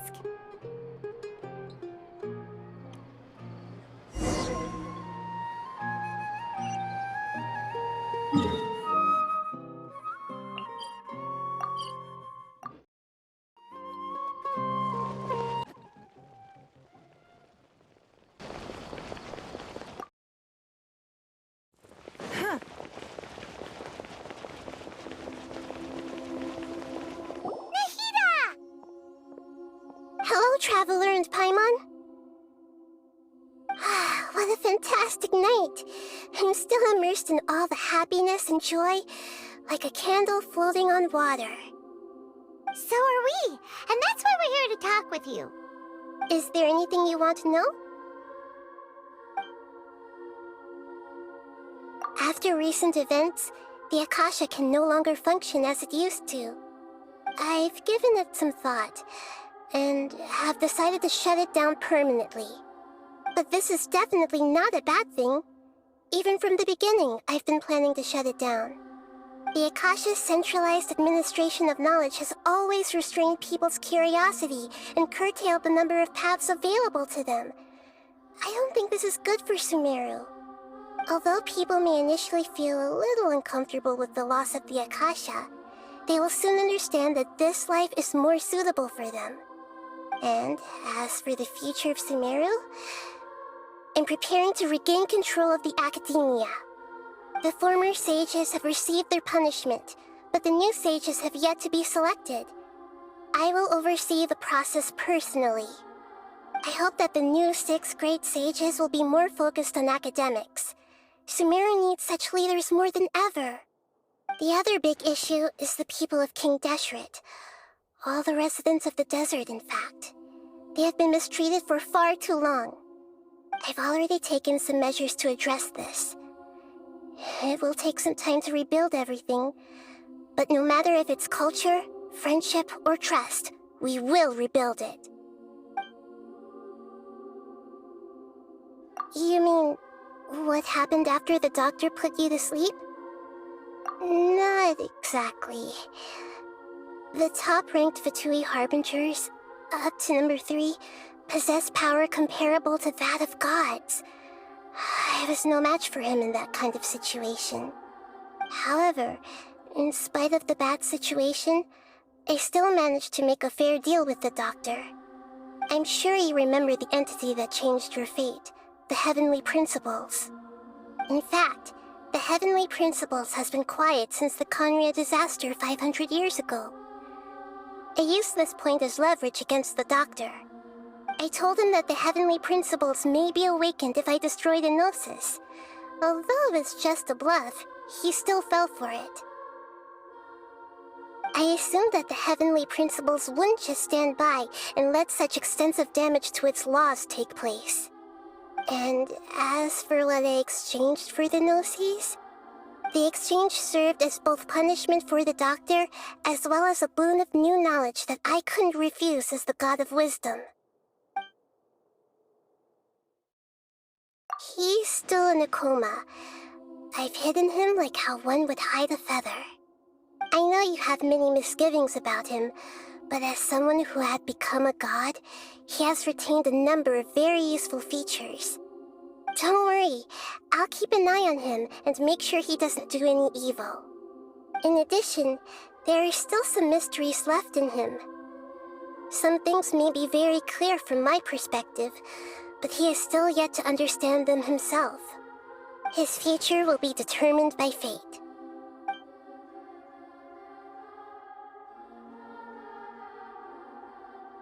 Is that where you're headed next? Fontaine, the Nation of Justice? As far as I know, that nation operates on a judicial system. Does their Archon personally judge people? No, there's a Chief Justice in Fontaine. Generally speaking, the Hydra Archon, Focalor, won't preside over individual trials. However, even then, Focalor will still make herself present at just about every trial. It seems that she just likes to immerse herself in that sort of atmosphere. As Archon, she still reserves the right to influence the final verdict.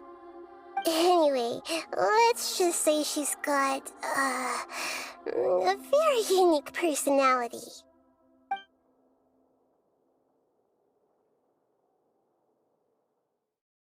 Are you sure? Isn't there something else you haven't asked about yet? Huh? You mean... About your sister. While you were resting at Gandharvaville, I took some time to perform an Irminsul search for information on your sister. Yeah! Isn't Irminsul a repository for all the information and memories of Teyvat? So there shouldn't be anything on him or his sister. This is true in your case. Irminsul indeed does not have any information on you. However, there must be something different about your sister. Because, as it turns out, the world has recorded information on her after all. What? There is only one possible explanation.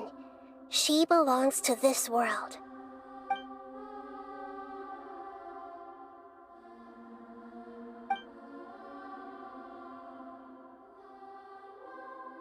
But nothing about this makes any sense!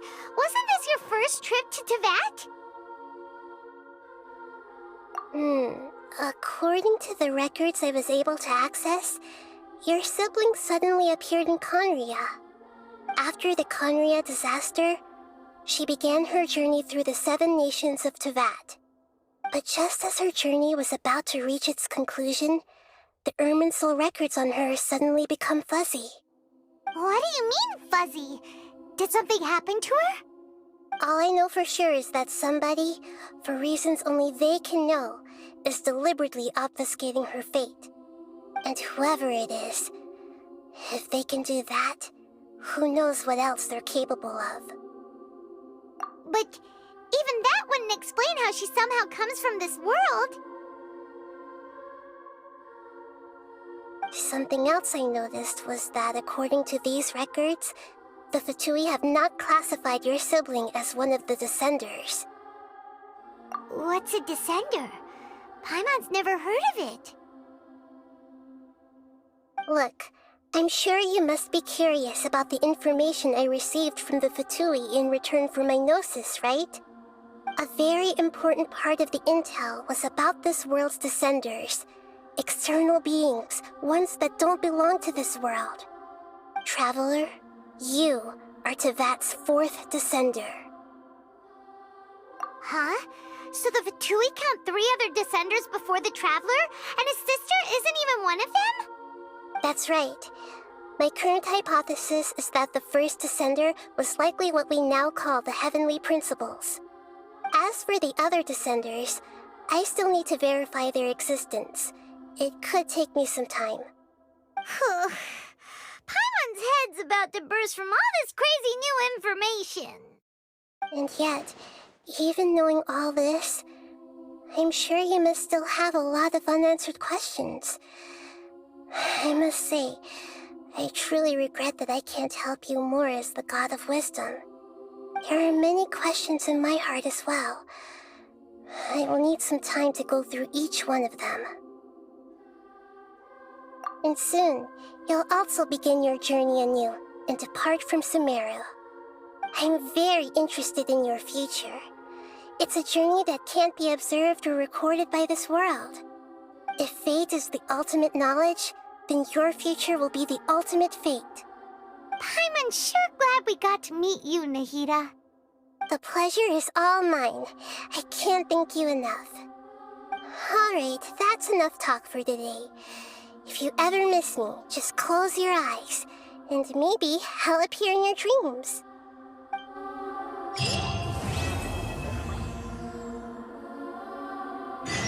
Things in Sumeru have settled down now. Paimon bets people will be coming up with new and interesting ideas at this time.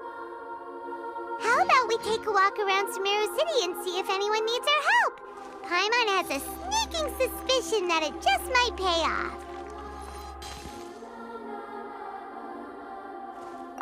Is there anything you want to know? And soon, you'll also begin your journey anew and depart from Sumeru. I'm very interested in your future. It's a journey that can't be observed or recorded by this world. If fate is the ultimate knowledge, then your future will be the ultimate fate. Paimon's sure glad we got to meet you, Nahida. The pleasure is all mine. I can't thank you enough. Alright, that's enough talk for today. If you ever miss me, just close your eyes, and maybe I'll appear in your dreams.